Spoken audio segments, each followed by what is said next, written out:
کس قدر حساس تھا حضرت عمر رضی اللہ تعالیٰ عنہ کا نظام عدل کہ جب بھی کوئی ایسا موقع ہوتا تو حضرت عمر رضی اللہ تعالیٰ عنہ پورے عدل کے ساتھ فیصلہ کرنے کا مزاج رکھتے. ایک یہودی شخص حضرت عمر رضی اللہ تعالیٰ عنہ کے پاس آ گیا اور آ کر اس نے حضرت علی المرتضیٰ رضی اللہ تعالیٰ عنہ کے خلاف مقدمہ درج کروا دیا. اتفاق سے حضرت علی بھی اس وقت پاس بیٹھے تھے تو عمر کے چہرے پہ جلال آ گیا. حضرت عمر رضی اللہ تعالیٰ عنہ فوراً کہا اے ابو تراب سامنے کٹہرے میں کھڑے ہو جاؤ. پاس بیٹھے تھے, گفتگو ہو رہی تھی, میٹھا لہجہ تھا, لیکن جیسے یہودی مقدمہ لے کر آیا تو حضرت عمر رضی اللہ تعالیٰ عنہ نے کہا کہ اے ابو تراب یہاں کٹہرے میں کھڑے ہو جاؤ. حضرت علی المرتضیٰ رضی اللہ تعالیٰ عنہ کے چہرے پر بھی ماتھے پہ شکن آ گئے.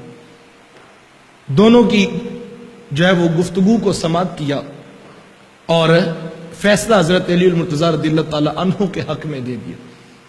وہ یہودی شخص فیصلہ قبول کر کے واپس پلٹا اور حضرت علی آ کر خود دوبارہ حضرت عمر کے پاس بیٹھ گئے.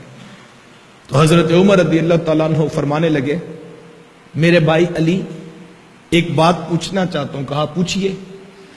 کہا مجھے پتہ ہے آپ کو اچھا نہیں لگا کہ میں نے یہودی کے ساتھ کٹہرے میں آپ کو بھی کھڑا کیا, لیکن میں یہ سمجھتا ہوں کہ اسلام یہی مزاج رکھتا ہے کہ جب گفتگو سنی جائے تو ایک درجے میں رکھ کے سنی جائے.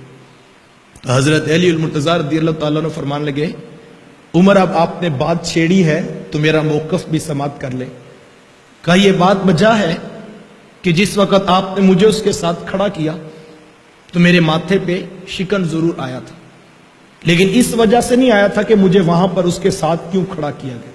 تو کہا پھر آپ کے ماتھے پہ شکن کیوں آیا؟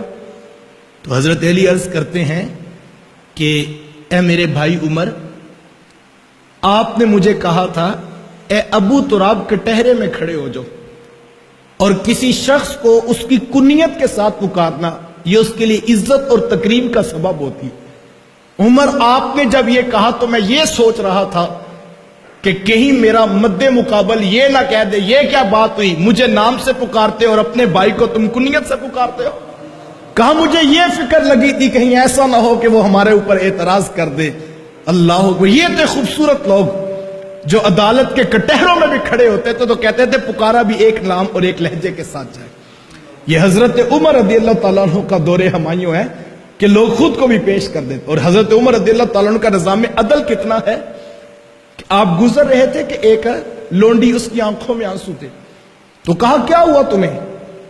کہا کہ میں ابھی تیل لے کر جا رہی تھی کہ مجھے دھچکا لگا اور میں نیچے گری اور میرا تیل زمین پہ گرا اور زمین نے تیل کو چوس لیا. اب میں رو اس لیے رہی ہوں کہ میری مالکن بڑی سخت ہے, اگر میں تیل لے کر اس کے پاس نہ پہنچی تو وہ میرے سے ناراض ہوگی اور وہ مجھے مارے گی.